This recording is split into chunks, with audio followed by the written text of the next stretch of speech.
সালাফি আমরা নিজেকে বলে থাকি, আসারি বলে থাকি, এগুলো হচ্ছে আমাদের গুণবাচক নাম।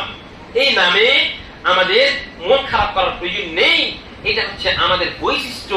এর মাধ্যমে আল্লাহ রাব্বুল আলামিন আমাদেরকে সম্মান প্রদান করেছেন। আলহামদুলিল্লাহ, আমরা সহিহুল আকীদা, এর থেকে বড় নিয়ামত পৃথিবীতে আর কিছুই হতে পারে না, যে আমি আপনি সহিহুল আকীদা। আলহামদুলিল্লাহ। কাজেই আমাদের মধ্যে তার মধ্যে পার্থক্য কি? আল কিতাবু ওয়াস সুন্নাহ আলা ফাহমি সালাফি সালিহ হাযিহিল উম্মাহ। আল কিতাবু ওয়াস সুন্নাহ মানে কোরআন এবং সুন্নাহ, আর কি এখানে আলা ফাহমি সালাফি সালিহ হাযিহিল উম্মাহ। যারা সোশ্যাল মিডিয়ার সঙ্গে জড়িত, ফেসবুক, হোয়াটসঅ্যাপ, টুইটার, তারা জানেন আজকাল যে একটা বিশাল বড় ফিতনা এসেছে। ফিতনা হচ্ছে কি? মানহাজে সালাফের বিপক্ষে কথা বলা। কিছু আমাদের যোগ্য উলামায়ে কেরাম, আহলে হাদিস উলামায়ে কেরাম, ওনারা